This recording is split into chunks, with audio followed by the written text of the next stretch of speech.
Buenos días a todas y a todos. Vamos un poquito tarde, pero vamos a empezar.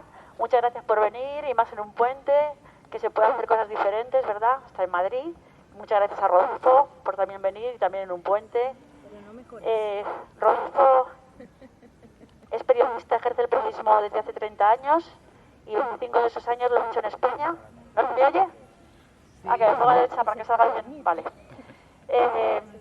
Ha sido... ¿No? ¿Así mejor? Vale. Ha sido subdirector de Geo, colaborador, ha sido IES del País, de Muy Interesante. Bueno, tengo aquí anotadas muchísimas cosas. En Argentina y en España, porque Rodolfo es uno de los argentinos que han venido a darnos su inteligencia a este país, como en otro momento fuimos los españoles a darles nuestra inteligencia. Actualmente trabaja por su cuenta. Fue activista de la UTPBA, que es la Unión de Trabajadores de Prensa de Buenos Aires, y sigue vinculado con ella. Ayer estuve viendo un poco de la UT tal, y siguen habiendo periodistas perseguidos y con muchas dificultades en Argentina. Es miembro de la Asamblea de Moratala del 15M, como yo, desde su inicio. Ha sido un gran colaborador en el grupo de Economía y Política. Hemos hecho cosas muy interesantes y siempre podemos contar con él. Rodolfo nos contará la problemática del periodismo desde dentro, las crisis que afectan al periodismo y a los periodistas, y ya sabéis que la charla se titula La encrucijada del periodismo, las 4 crisis del cuarto poder. Se llama Rodolfo Chisliansky, que no lo he querido pronunciar por aquello si me salía mal, pero parece que más o menos. Bien. Hola, buenos días a todas y a todos. Muchas gracias, Teresa, muchas gracias a la gente de Economía Sol por esta invitación. Este ciclo varias veces estuve sentado escuchando y es un placer, es un honor estar de este lado del megáfono. Cuando Teresa me llamó, me dijo de dar esta charla, lo que me dijo en realidad fue si quería dar una charla sobre la manipulación en el periodismo. Yo le dije que no, que yo de manipulación en el periodismo no iba a hablar, que yo podía hablar de eso que aparece en los carteles, que posiblemente acabe derivando en el tema de la manipulación. Pero una de las cosas que me enseñaron, de las cosas que aprendí en el periodismo, es que no debemos prejuzgar, que el buen periodismo se hace a base de datos, de interpretar esos datos, de tratar de difundir esos datos de la manera más objetiva posible. La objetividad no existe, pero de la manera más objetiva posible, de opinar siempre que se aclare que se está dando una opinión, y a partir de ahí es el que recibe la información, el que tiene que determinar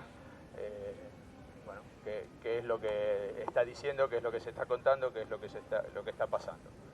Si yo empiezo a hablar de manipulación en el periodismo, estoy prejuzgando que el periodismo manipula, que los periodistas somos mentirosos y todas estas cosas que nos suelen decir últimamente a un colectivo que ha pasado de ser muy prestigioso a estar muy maltratado en los últimos años.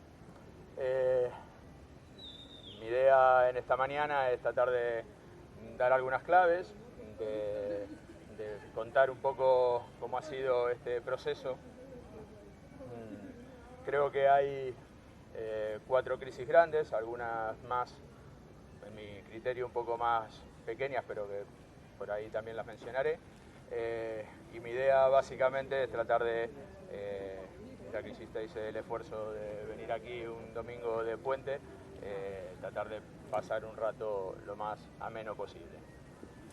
Aquí se me ocurre un chiste muy de Lelutier, que es a menos que tengan otras cosas que hacer un poco más interesantes, pero bueno.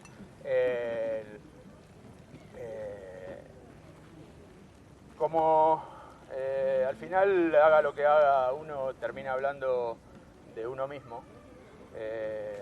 yo voy a tratar de ser original y en lugar de terminar hablando de mí mismo, de nosotros mismos, de los periodistas, voy a empezar hablando de nosotros mismos. La primera de las crisis de las que voy a hablar es justamente la que tiene que ver con nosotros, con los periodistas. Hasta los años 70, el periodismo, no solo aquí, en el mundo, se nutría de una cantidad de gente que llegaba a esta profesión, a este oficio, movido pura y exclusivamente por la vocación. No existían prácticamente en ningún lado facultades de periodismo, facultades de ciencia de la información, facultades de comunicación. Los periodistas nos hacíamos solos, porque nos gustaba esto, porque nos llamaba la atención, porque sentíamos, bueno, vocación, necesidad de ir a buscar la noticia, de comunicarla, nos gustaba escribir, nos gustaba hacer entrevistas, nos gustaba estar donde ocurrían los hechos, nos gustaba investigar, cada uno en su ámbito, cada uno dirigido hacia secciones diferentes, hacía eso. La época de oro del periodismo, que fue la primera mitad del siglo XX, se hizo a base de estos periodistas que hacían de su vida, es decir, hacían de su oficio su vida y viceversa. En España, concretamente, a partir del año 72, se crearon la Facultad de Ciencias de la Información, aquí en la Complutense y en la Universidad de Barcelona. A partir de ese momento comenzó una explosión de estudios de periodismo, con distintos nombres, en facultades públicas, en facultades privadas. Todos los años, cada vez de una manera más creciente, había miles de chicos que se apuntaban en la Facultad de Periodismo. Y para entrar a trabajar en los medios, ya a partir de los 80 y los 90, empezó a haber titulitis. Solo se puede entrar a trabajar si tú tienes un título de una facultad que diga que eres periodista. Las facultades de periodismo enseñan muchas cosas, dan unas ideas generales, funcionan más o menos como funciona la universidad en general en este país. Ahí está el informe PISA para decir cómo funciona la educación en este país. Y suelta al mercado todos los años una cantidad de chicos con ganas, algunos más, otros menos, pero habría que ver cuántos con vocación. Tener un título de periodista no significa ser periodista, igual que lo contrario. El periodismo en las facultades es una facultad, una materia muy María. Hay mucha gente, hay muchos chicos con vocación que hacen periodismo, ¿no? Y que estudian en la facultad. Esto, por supuesto, hay que tomar las cosas como son, ¿no? Y hay chicos que salen de la facultad que son buenísimos y que hubieran sido buenísimos periodistas sin ir a ninguna facultad. Pero la realidad es que hay mucha gente que hace periodismo porque no sabe otra cosa que hacer, porque le da un conocimiento general de las cosas, porque ser periodista, mientras uno no quiera ganar dinero, mola, porque si tienes algún sitio donde trabajar, pues llegas por la mañana, lees el periódico y encima te vienen bien porque te estás enterando de las cosas, no te regañan por leer el periódico, nadie llega a su trabajo y se tira hora y media, 2 horas leyendo el periódico, porque de vez en cuando te dan un pase gratis para ir a ver la final de la Champions que todo el mundo se muere por ir, o para ir al Festival de Cannes, o para ir, yo que sé, a la ópera o a lo que cada uno le guste. Y encima no solo va gratis, te pagan el billete, te pagan las dietas, sino que además te pagan el sueldo por eso, si cobras por hacer esas cosas. Mola mucho ser periodista, siempre que no quieras ganar dinero.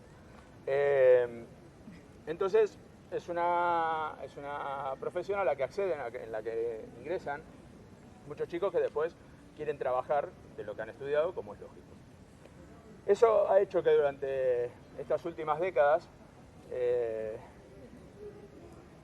haya crecido una cantidad de mano de obra muy barata, con acceso a las redacciones, y que han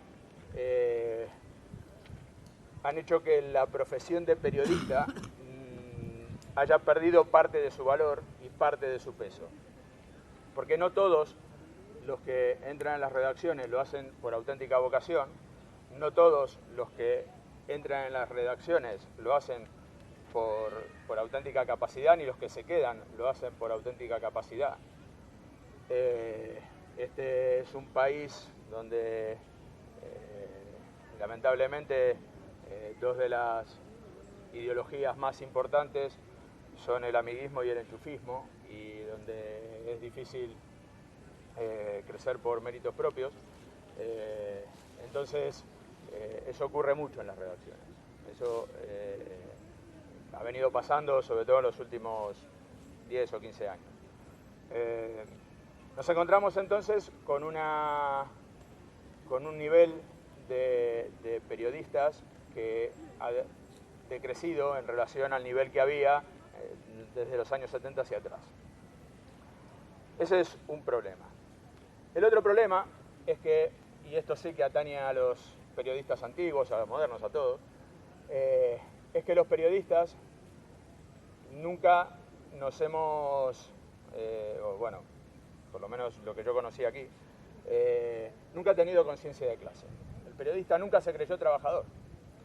El periodista en general se creyó por encima del nivel medio de los trabajadores, intelectualmente, socialmente, en algún caso y en una época económicamente. Nunca se sintió afectado por lo que le pasa a los trabajadores. Yo vengo de, lo contaba antes Teresa en la presentación, yo vengo de la Argentina, en Latinoamérica en general. El periodismo tiene estos mismos problemas, pero hay una conciencia de trabajador muchísimo más arraigada dentro del periodismo. La FELAP, la Federación Latinoamericana de Prensa, conformada por los distintos sindicatos de periodistas en cada uno de los países de Latinoamérica, es realmente una federación muy fuerte, que hace mucha actividad, que es un contrapeso importante para lo que es la Sociedad Interamericana de Prensa, para todo lo que agrupa a la patronal, a todo lo que agrupa a las empresas periodísticas.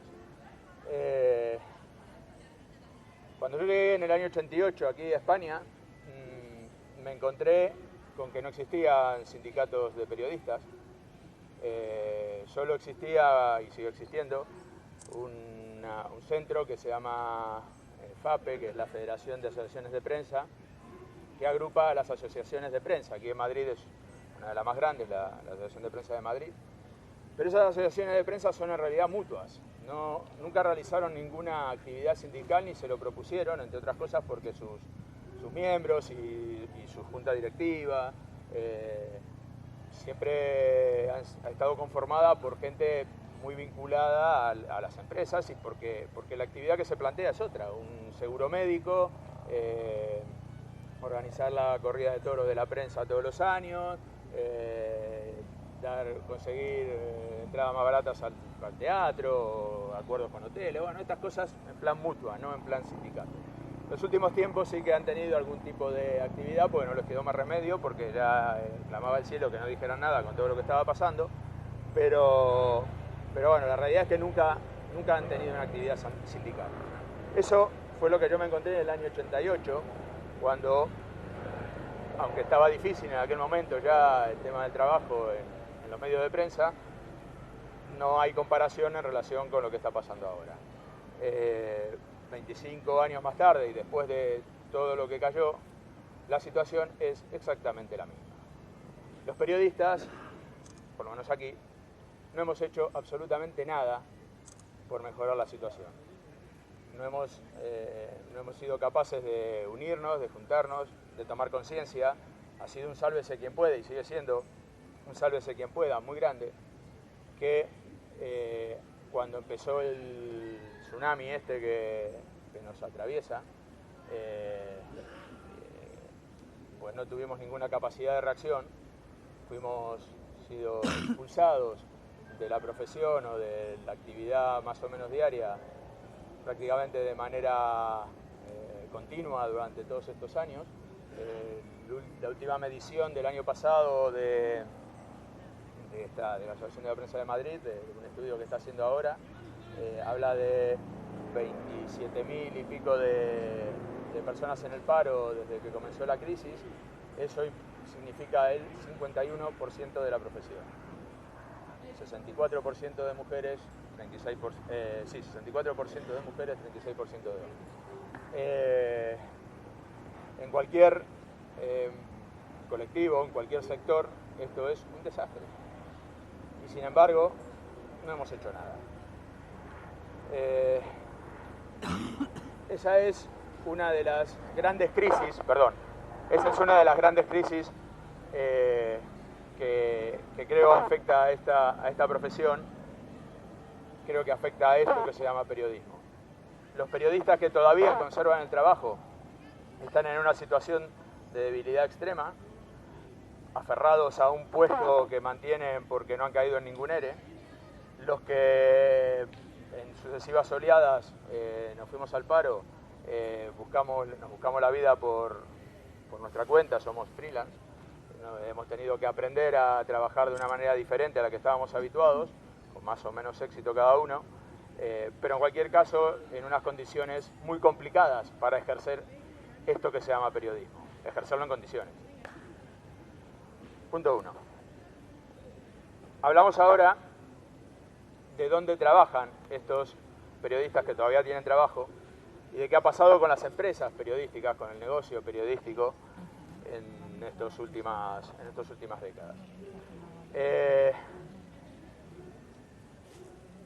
Que el periodismo es un negocio no es algo que sea nuevo. El periodismo que nació en más o menos siglo XVII, a partir de la invención de la imprenta, empiezan a publicarse de manera más o menos regular los primeros periódicos en Alemania, en Inglaterra. Empieza como un instrumento de los poderes, un instrumento de las monarquías, para difundir las noticias que querían difundir, para hacerle conocer a la gente pues lo que ellos querían que la gente conociera. No existía un periodismo independiente porque la sociedad no tenía nada que ver con la actual y no había ninguna posibilidad de salirse del guión. A partir del siglo XIX, sobre todo en Estados Unidos, a partir de la independencia de las colonias en Latinoamérica y a partir de la caída de las monarquías en Europa, comienza a surgir lo que es el periodismo independiente y comienza a aparecer los medios que hoy todavía algunos siguen en pie y que fueron dándole lustre y prestigio a esta profesión y que consiguieron convertir el periodismo en ese cuarto poder que, bueno, hoy languidece o está por lo menos en duda o sospechoso. En esa época hubo gente que se dio cuenta que eso era un negocio y montó imperios. Pulitzer, Hearst, son gente que han montado imperios de manera incluso con métodos en algunos casos casi abyectos, como el caso de Hearst, ¿no? Ahí está el ciudadano Kane cuando muestra qué clase de personaje era William Hearst, ¿no? Y como él había más. La diferencia entre Hearst, Pulitzer o cualquier otro que haya montado medios de prensa, y aquí en España pues lo mismo, gente que de Luca de Tena hasta Polanco, con relación a lo que pasó en las últimas décadas, es que todos ellos eran periodistas. Negociantes, empresarios, listos para hacer dinero, saber dónde estaban los nichos de mercado para negociar, y habilidosos para tratar con el poder. Evidentemente siempre terminaron siendo de alguna manera aliados del poder, los grandes medios, pero eran periodistas, sabían dónde estaba la noticia, sabían dónde estaba la calidad, sabían reconocer a otro periodista.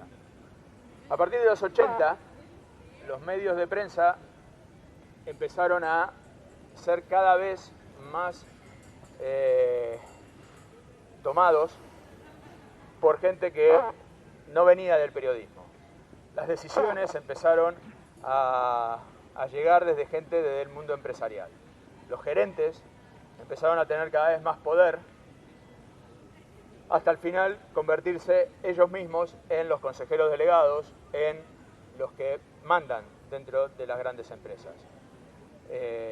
Los paquetes accionariales de los grandes medios, en algunos casos salieron a bolsa, empezaron a ser comprados por fondos de inversión, por tener dueños que prácticamente no se sabe quiénes son, pero que en cualquier caso exigen dividendos, exigen ganancias, les importa nada el periodismo, les importa nada la calidad, les importa nada la información. En la empresa donde yo trabajaba, empresa alemana, GMJ, este cambio se produjo en el año 2006. Siempre hubo un consejero delegado alemán, periodista, había sido redactor jefe de Stern en Alemania, tío muy listo para hacer negocios, pero muy periodista. Lo reemplazó el gerente. Y una de sus grandes y célebres frases fue: la calidad no importa. Eso fue en el año 2006, antes de la crisis.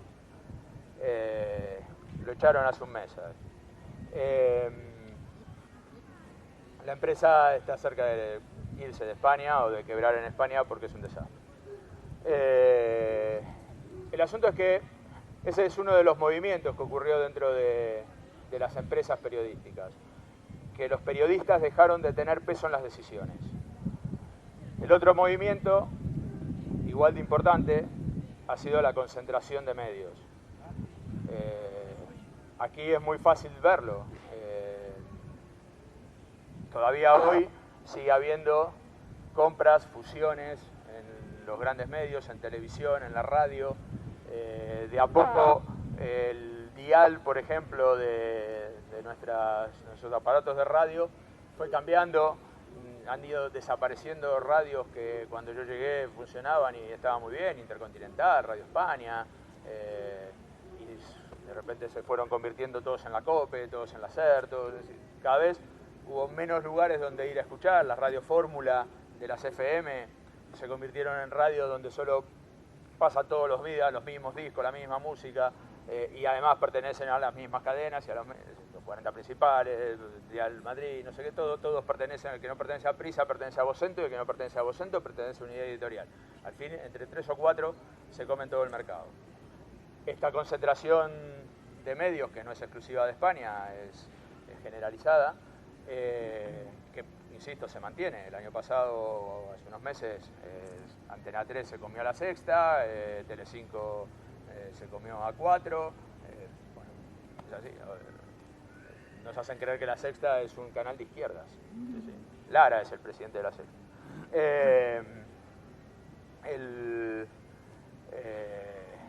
Entonces, ese tipo de concentración de medios, evidentemente, a la hora de facilitar y de hacer llegar la información a la gente, a nosotros, a los consumidores, es muy limitante, porque al fin y al cabo, si solo opinan 4, vamos a tener mucha menos información que cuando opinaban muchísimos más.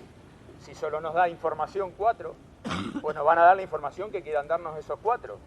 Y nuestra capacidad de análisis, de interpretación, de opinión, estará totalmente mediatizada por esos 4.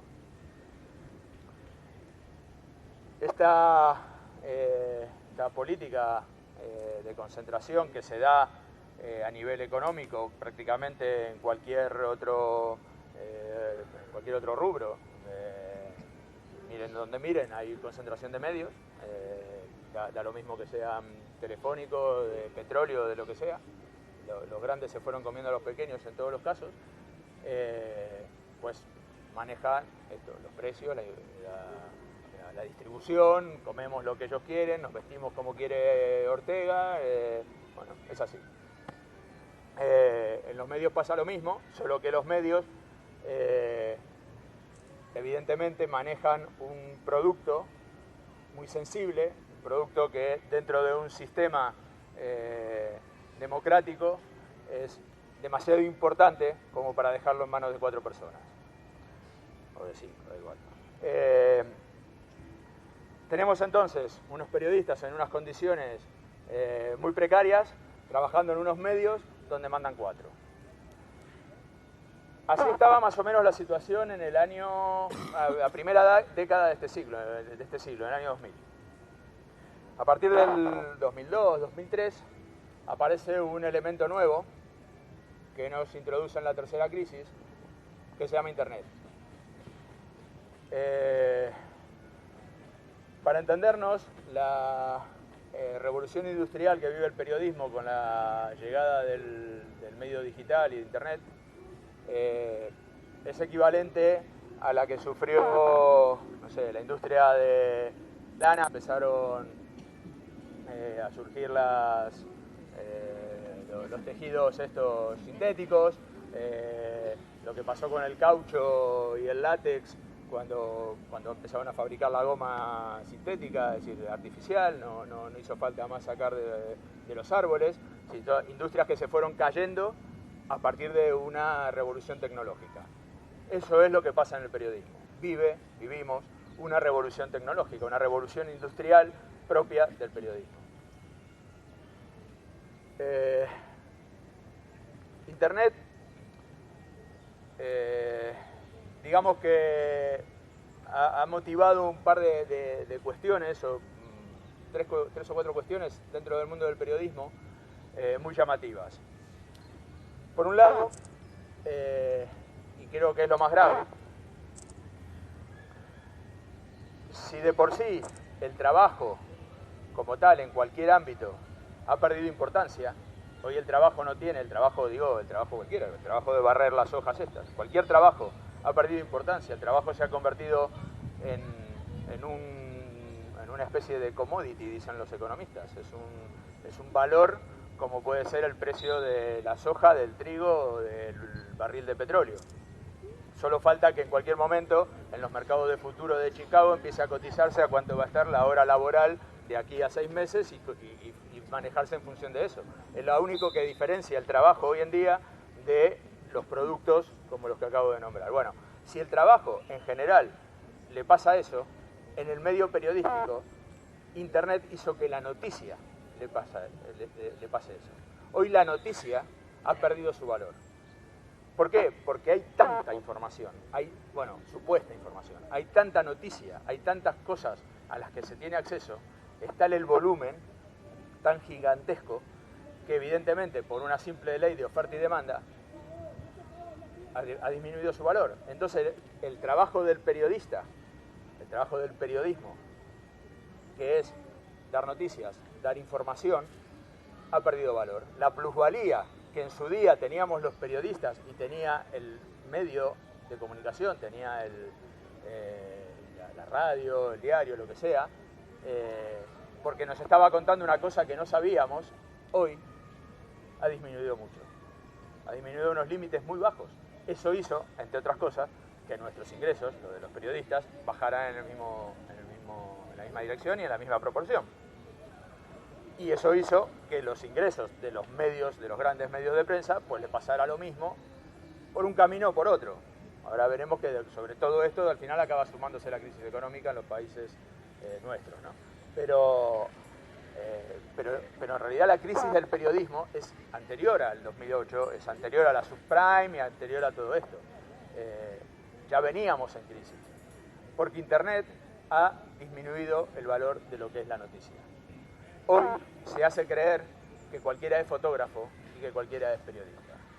Los compañeros míos fotógrafos sufren horrores, han sufrido una disminución brutal de la importancia, ya no del valor pecuniario, de la importancia de su trabajo. Hoy hay una nevada, la última grande que cayó en Madrid, yo vine a hacer fotos de aquel retiro, estaba muy bonito. Los diarios que hacían, mándenos su foto. Y a todo el mundo le encanta que le pongan su foto en el diario, ¿no? Que salga, entra en internet y ve que le subieron su foto a internet. ¿Para qué necesita fotógrafos de plantilla un periódico al que le llegan cientos de miles de fotos en 20 segundos, gratis, y algunas muy buenas, porque hoy las máquinas digitales hacen que realmente todos estemos capacitados para hacer fotos más o menos decentes. ¿Para qué le voy a pagar un sueldo a un tío para tenerlo ahí todos los meses para que me haga fotos? Si cuando hay un accidente en la esquina de casa hay millones de personas que hacen fotos con el móvil, y bueno, multipliquemos por lo que quieran. Entonces el valor de la mirada periodística, del valor tanto para el que escribe como para el que hace fotos, ha disminuido de manera dramática. Internet ha tenido ese efecto dentro de la profesión. Ha tenido ese efecto dentro de lo que es la información. También ha dado cosas buenas, evidentemente. Hoy se puede tener acceso a muchísima más información, se puede tener acceso a muchas cosas que no salen en los grandes medios, existen medios alternativos, existen muchísimos periodistas que han montado su propio medio, su propio blog, su propio canal de noticias, su propia manera de informar. Hay que buscarlo, no llega. El problema es que no llega, hay que buscarlo, hay que tomarse el trabajo de buscarlo, después voy a hablar de esto. El asunto es que cada vez más vamos achicando el negocio, cada vez más vamos achicando las posibilidades de sobrevivir para la persona que quiere trabajar de esto. Ya hemos sumado 3 crisis. Hemos sumado Internet, ¿sí? todo lo que es el mundo digital, hemos sumado lo que pasó con las empresas y lo que nos atañe a nosotros mismos, a los periodistas. A todo esto, en el 2008 empieza la crisis económica. La crisis económica lo que hace es cercenar las 2 patas, por lo menos a nivel de prensa escrita, que todavía quedaban en pie: las ventas y la publicidad. Si ya de por sí el nivel de ventas venía bajando a partir de la irrupción de lo digital, me olvidé, claro, me olvidé de una cosa: ¿cómo abordaron las grandes empresas la llegada de lo digital? Perdón, esto se me había olvidado, que es muy importante. Mal, muy mal. Las empresas periodísticas, los cráneos esos que se hicieron cargo en los 80 de las grandes empresas y que venían del mundo empresarial y que solo le interesan los números, dijeron: hay que estar en Internet. ¿Cómo no vamos a estar en Internet? Al primero que se le ocurrió empezó a volcar todo su contenido en Internet, y todos los demás lo siguieron porque tenía muchas visitas. Internet es el futuro. Bien, no conozco absolutamente a nadie en este mundo capitalista que se gaste una pasta en elaborar un producto y lo regale. Solo los periodistas, solo los medios de prensa. Hacer un diario es carísimo. Hacer un producto periodístico cualquiera es muy complicado. Acá hay diarios, El País, que ha llegado, ahora creo que cambió, pero hasta hace poco hacía una cosa que era una locura. Uno se compraba el periódico en el kiosco, se gastaba €1,50, €2, depende del día, en comprarse el periódico, se leía la noticia y al final de la noticia ponía: más información en www.elpaís.com. ¿Cómo más información? Yo me dejé el coche en doble fila, casi me multan, me crucé la calle cuando en medio del tráfico para llegar al kiosco, comprarme el periódico, y tú me dices que me vaya a mirarme más información gratis. No lo compro más, no tiene sentido, es una cuestión de sentido común. Bueno, eso hicieron los medios de prensa. Ahora quieren cambiar. Ahora quieren Orbit, SCAP, esto que se inventó El País también, bueno, y en general los grandes grupos periodísticos de todo el mundo vuelven otra vez a dar contenidos de pago, algunos contenidos libres y otros contenidos de pago. Yo creo que llegan tarde. Primero porque ya nos hemos acostumbrado demasiado a que la información es gratuita, y sobre todo porque hay generaciones, nosotros los que yo tengo 53 años, cumplo ahora 54, los que somos de más de 40, 45, que hemos crecido, que hemos estudiado en papel, crecido en papel, leído en papel toda la vida, bueno, mal que mal seguimos, no sé, nos gusta esto del papel, ¿no? Pero las generaciones de 35 para abajo han estudiado, han crecido, su vida es una pantalla. Su vida es una pantalla, un móvil, una consola, una pantalla. Y además, gratis. La información llega gratis, está ahí. Solo hay que darle un botón y mirarla. No hay que pagar por información. Nadie compra periódicos a los 20 años, hoy. Entonces el futuro evidentemente es problemático para las estructuras tal como nosotros las conocemos. Entonces, para las empresas, el adecuamiento a esta nueva situación digital, de la economía digital, ha sido sencillamente desastrosa, patética, y es quizás una de las patas más gordas de la crisis. Vuelvo a donde estaba antes. Sobre todo esto, a partir del 2008 aparece la estafa esta llamada crisis económica. Y entonces decía antes que se cortan las dos patas que nos quedan, que son las ventas, sobre todo a nivel de prensa escrita, y la disminución, la caída de publicidad. Los medios han vivido siempre de esas dos patas, de esos dos canales de ingreso. La caída de ventas es, por lo menos aquí en España, en todas partes, es bestial. El país lo tengo por ahí apuntado, pero más o menos de memoria, en el año 99 su difusión andaba en los 435.000 ejemplares. En septiembre de este año está en 275.000. El ABC estaba en 310.000 y está en 130.000, una cosa así. Es una caída que no tiene freno, no tiene parangón. Y a nivel de publicidad lo mismo. Esto ha provocado cierres de cabeceras. En España llevamos unas 200 medios de comunicación cerrados, no solo escritos, también audiovisuales y de radio. Desde el comienzo de la crisis, en Estados Unidos más de 300, con especial hincapié en los medios locales. Hay muchas ciudades que se han quedado sin medios locales, aquí pasa en Cuenca, creo que Guadalajara también. No existe la información local, ha desaparecido la información local escrita. Con lo que significa eso, vuelvo otra vez a lo mismo, en pérdida de trabajo, en pérdida de capacidad para informar, en variedad de información, etcétera, etcétera. La caída de la publicidad es el otro agujero negro, también en unos porcentajes cercanos al 50%, al 60%, con lo que había hasta el año 2007, cualquiera de los países que se quiera mirar. La publicidad, cuando empezaron a caer las ventas, en el año 2000 más o menos, 99-2000, la publicidad sostuvo el negocio, sostuvo las estructuras hasta el comienzo de la crisis. De hecho tuvo algunos años gloriosos la publicidad en el 2006, con plena burbuja, era maravilloso. Todos los años venía el jefe de publicidad de la revista donde yo trabajaba y decía que le habían puesto unas previsiones para el año siguiente de un 10% más o un 15% más de las páginas de publicidad que había hecho el año anterior. Y las cumplía, lo más curioso es que las cumplía, durante 2 o 3 años las cumplía. Uno ponía las manos así y le caía publicidad.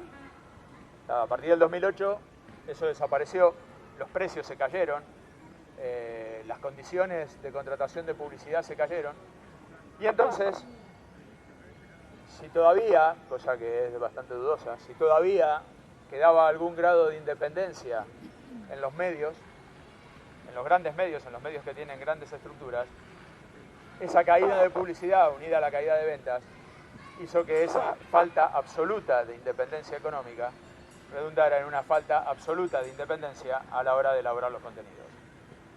Los medios dependen exclusivamente de quien les da el dinero. Si el dinero se los da el Corte Inglés, jamás hablarán mal del Corte Inglés. ¿Alguien leyó alguna vez una noticia sobre un conflicto laboral en el Corte Inglés? Muy difícil, porque si pierdes la publicidad del Corte Inglés estás perdido. ahí en la editorial donde yo trabajaba, se hacía la revista Capital, al director de Capital, a Carlos Salas, le echaron por publicar primero una noticia que afectaba a la ONCE y después una noticia que afectaba a Peugeot. Peugeot amenazó con retirar toda la pauta publicitaria de todas las páginas de todas las revistas de la editorial, si no se retractaba y no daban marcha atrás con esa noticia, que era un fallo en el arranque de no me acuerdo qué modelo de Peugeot. Carlos Salas se negó, Carlos Salas terminó en la calle. Carlos Salas es hoy el director de lainformación.com.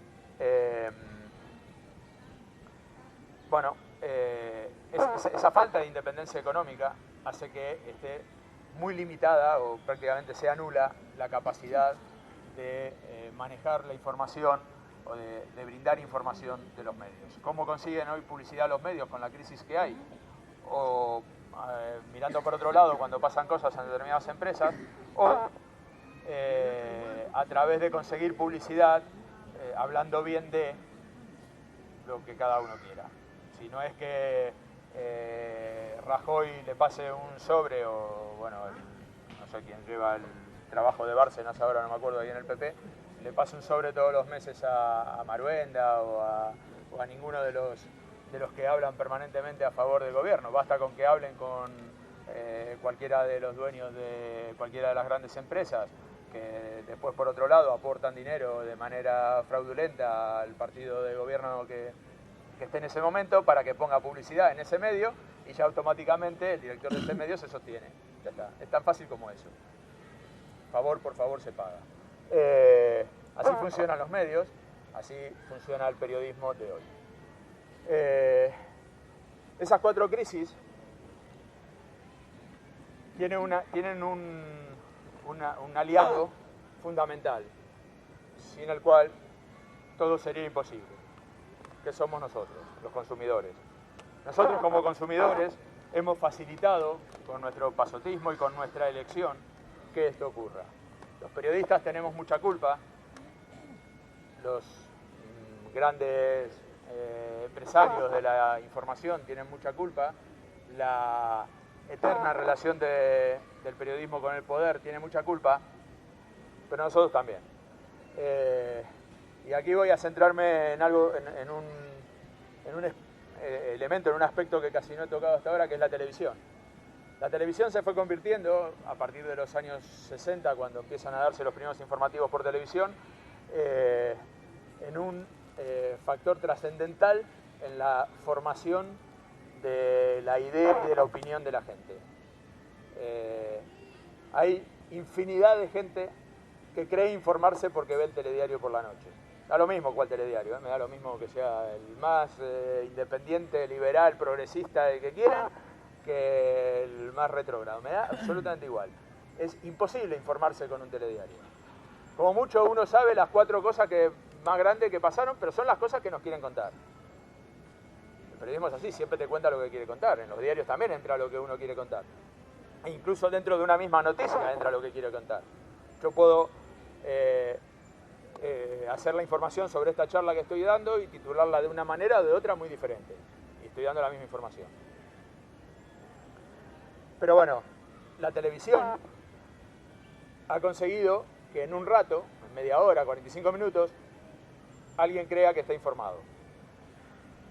Y la televisión, por lo menos en España, cuando yo llegué en el 88 todavía existía solo la 1 y la 2, no había cadenas privadas, que empezó a partir del 90.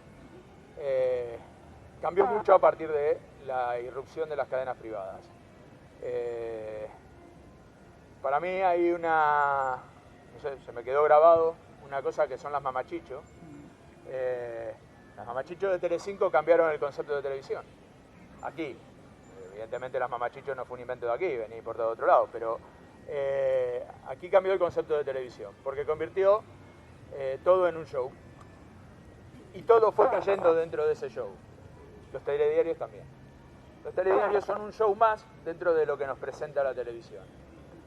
Y sin embargo, nosotros seguimos eligiéndolo, digo nosotros, hablo del consumidor medio, de la mayoría de la población, seguimos eligiendo los telediarios como fuente principal de información. Y la pelea de si está más, se ve más el de Telecinco, el de Antena 3, si al mediodía, si no sé qué, la 1, con esta cosa tan mentirosa que son las audiencias. Porque ya me gustaría saber quién tiene un aparatito de audiencia en su casa. Yo todavía no conocí absolutamente a nadie que tuviera un aparatito de audiencia en su casa. Ni conozco a nadie que conozca, no sé. Pero bueno, ahí estamos con las audiencias. Y la televisión, al convertir la noticia en un show, al convertir el telediario en parte de ese show, al presentar las noticias de una manera determinada, pues ayuda muchísimo a la banalización de la información, a esta pérdida de nivel de la información, a esta pérdida de nivel del periodismo. Juntemos todo, armemos el puzzle este que he intentado trazar en este rato y nos vamos a dar cuenta que tenemos unos chicos, unas chicas, unos señores que trabajan en algunas redacciones, que han visto cómo han despedido a un montón de compañeros y compañeras, que han visto cómo han despedido, y eso no lo dije antes, a los mayores, a los que eran la referencia en las redacciones, a los que podían dar enseñanza en las redacciones. Ha habido pocas cosas más dramáticas en esta profesión que el hecho de echar de las redacciones de una u otra manera, tanto en prensa escrita como en televisión y radio, a la gente que más sabe de esto. Si tú quitas de la cadena de transmisión de conocimientos, quitas a las personas que más saben, pues cómo aprenden los de abajo, cuál es la referencia, en quién se fijan, a quién miran, a quién le piden un consejo. Súmese a eso el show, súmese a eso internet, súmese a eso la devaluación de la noticia, súmese a eso la pérdida absoluta de independencia económica de la gran cantidad, de la mayoría de los medios, y vamos a ver qué capacidad tiene ese periodista y ese medio de resistirse a manejar la información en función de lo que más o menos le queda para tratar de sobrevivir, para tratar de pagar la hipoteca, para tratar de mandar a los chicos al colegio, para tratar de mantenerse dentro de este mundo de consumo en el que, nos guste o no nos guste, nos movemos. A partir de ahí existe la manipulación, porque a partir de ahí existen unos intereses creados de parte del poder que sabe manejarlo porque ha creado unas necesidades en los medios, porque ha creado unas necesidades en los propios periodistas que o se avienen a hacer eso, o se van a la calle, o se tienen que dedicar a otra cosa. Y entonces, bueno, cuando decimos los medios manipulan, los periodistas somos unos mentirosos, vale, sí, no digo que no sea así, evidentemente, es así, claro que es así. Pero es así por todo esto que vengo trazando. ¿Sí? Este es el panorama. Esto es lo que ha llevado a que una profesión que era muy prestigiosa, hoy salga en todas las encuestas como una de las peor calificadas. ¿Qué se puede hacer? No, tampoco quiero terminar con tanto dramatismo. ¿Qué se puede hacer? A mí me enseñaron que en caso de duda hay que hacer periodismo. Hacer periodismo es lo que intentan hacer muchísimos chicos, muchísimos periodistas mayores que todavía están dando el callo. Me contaba hace unos años Vicente Romero de Televisión Española que cómo él trataba de defender el buen periodismo en los programas que hacía, a pesar de las presiones, a pesar de que lo mandaban el programa se lo daban a las 2 de la mañana en la segunda cadena. Bueno, a pesar de todos los pesares, él intentaba hacer buen periodismo, a pesar de que en los últimos años en los que trabajó en informativos de Televisión Española, de repente lo mandaban de enviado especial o de corresponsal en un sitio, no sé, donde había alguna manifestación, un conflicto, una guerra, lo que fuera, y desde aquí, desde Madrid, le decían lo que tenía que contar, cuando, claro, él tenía otra información porque me contaba una anécdota que era buenísima. Me decía, tú llegas a un sitio donde hay una manifestación, ¿no? y resulta que vienes de recoger una información o varias informaciones porque te has estado todo el día moviendo por ahí, no sé qué. Y en el momento que estás llegando, te dicen, vete a la plaza porque acaban de pegar, Reuters nos acaba de mandar una foto de una señora que le pegaron, que no sé qué, que hay unos incidentes y tal, pero eso yo no lo vi. Yo tengo otra información, no, pero lo que está saliendo en todos lados es la señora que le pegaron. Y entonces termina este señor que estuvo trabajando durante todo el día para conseguir una información determinada, dando una información que no vio porque se lo manda a su jefe que está en Madrid, a no sé cuántos miles de kilómetros del lugar donde ocurren los hechos. Así se manejan las cosas. Hay gente que a pesar de todo esto sigue creyendo en hacer periodismo, que es lo que con más o menos éxito he intentado hacer esta mañana. Ponerles unos datos, contarles una secuencia de hechos, interpretarlos como yo creo que son. La objetividad, insisto, no existe. Si aquí viene Pedro J lo contará de otra manera, Arsenio Escolar lo contará de otra manera, Ignacio Escolar lo contará de otra manera, yo lo cuento como creo que es. Traté de serlo, de emitir la menor opinión posible. Sé que se me escaparon algunas cosas, pero he intentado opinar poco. Y a partir de aquí, esperar que sea el consumidor de información el que se dé cuenta que es el que tiene la llave para cambiar esto. Hoy, gracias a Internet, es fácil acceder a mucha información buena y de calidad que todavía hay gente que hace, que no puede vivir de esto porque lo que se paga, cuando se paga por la información en Internet, que hay, la mayoría es gratuita, la mayoría de la elaboración de la información es gratuita. Estoy cansado que me llame gente a decirme que está montando un proyecto en Internet y que el día que empiecen a ganar dinero me van a pagar, ¿no? Pero mientras tanto tengo que trabajar gratis para ello. Y nos pasa a la mayoría. Pero bueno, ahí está, hay información que es buena, hay que buscarla, hay que tomarse el trabajo de informarse, hay que saber qué se elige, hay que darle la espalda al periodismo mentiroso, al periodismo manipulador. Así como nadie puede ofender si el supuestamente ofendido no le hace caso, nadie puede manipular si el manipulado se da cuenta y no le hace caso. Somos nosotros los que hacemos que nos manipulen, no el manipulador. Tengámoslo en cuenta. Gracias.